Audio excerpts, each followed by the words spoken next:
আসসালামু আলাইকুম। এএফসির কালকে কিন্তু ম্যাচে যেখানে মাঠে নামছে বাংলাদেশ এবং হংকং চায়না। তো এখানে ভাই ফুটবল নিয়ে অনেক উত্তেজনা থাকবে, যেটা আপনারা অবশ্যই আগে থেকে জানেন। বিশেষ করে হামজা চৌধুরী আসার পর থেকে কিন্তু ক্রেজটা কিন্তু যেভাবে বাড়ছে, তাতে কিন্তু বলার অপেক্ষা রাখেন না যে বাংলাদেশের ফুটবলটা কোন পর্যায়ে পৌঁছেছে।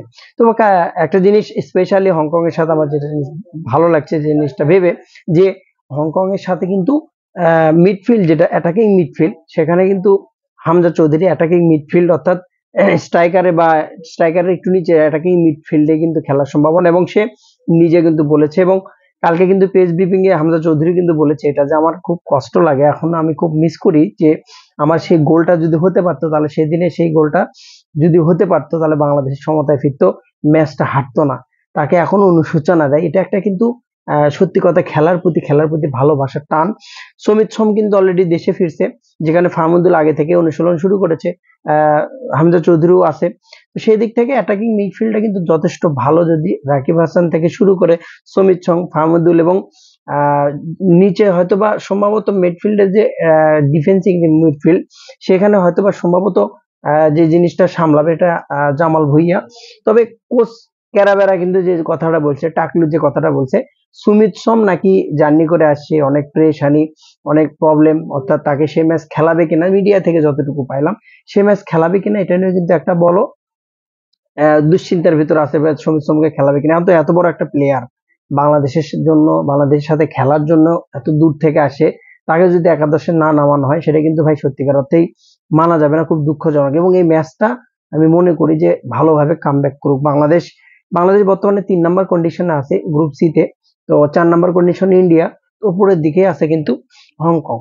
তো সেদিক থেকে টোটালি যদি আপনি বিচার করেন, বাংলাদেশ কিছুটা হলে পিছিয়ে থাকবে। তবে দল অনুসারে যদি আপনি বিচার করেন, ফয়সাল থেকে শুরু করে, সমিত সোম থেকে শুরু করে, হামজা চৌধুরী থেকে শুরু করে, ফাহমিদুল থেকে শুরু করে, রাকিব হাসান থেকে শুরু করে, টোটালে যদি টিমটা আপনি বিশ্লেষণ করেন, এবং মিতুল মার্মাই নিশ্চিত হয়তো বা গোলকিপারে থাকবে। তো টোটালি যদি আপনি দলটা যদি আপনি একবার একটু ভাবেন, দলটা নিয়ে, পুরো দলটা নিয়ে যদি আপনি কম্বিনেশন চিন্তা করেন, রিসেন্ট যে 4-5টা ম্যাচ বা হামজা আসার পরে যে ম্যাচগুলো মোটামুটি ফাইটিং ম্যাচও বলা চলে, ফাইটিংই হয়েছে বাংলাদেশের। তো অবশ্যই এই ম্যাচটা বাংলাদেশ কিছু পাবে। বাংলাদেশ এই ম্যাচ থেকে কিছুটা অবশ্যই আশা করা যায় জেতার সম্ভাবনা। এবং চায়না হংকং জানেন কতটা শক্তিশালী, তারা কিন্তু যথেষ্ট শক্তিশালী। এফসিতে তারা পয়েন্ট টেবিলে কিন্তু মোটামুটি ভালো অবস্থান, ভালো কন্ডিশনে অবস্থান করছে। সেদিক থেকে যদি হামজা চৌধুরীর দায়িত্বটা, ফাহমিদুলের দায়িত্বটা ঠিকঠাক ভাবে, ফাহমিদুলকে যদি বলটা ঠিকঠাক ভাবে পাস করতে পারে, এবং ফাহমিদুল কিন্তু ফিনিশিংটা ভালো দিতে পারেন। এর আগে যে ম্যাচটা দেখছেন সেখানে খেলেছে ভালো, বাট লাস্ট যে ফিনিশিংটা, সেটা কিন্তু অভাব, বাংলাদেশের প্রচন্ড অভাব। ফিনিশিং এর অভাবটা কিন্তু ভুগিয়েছে প্রতিবার, প্রত্যেকটা ম্যাচে কিন্তু ফিনিশিং এর অভাবটাই ভুগিয়েছে বাংলাদেশকে, যেখান থেকে খুব দ্রুত কামব্যাক করতে হবে, খুব দ্রুত কিন্তু ফিরতে হবে। ফিনিশিংটা মেন।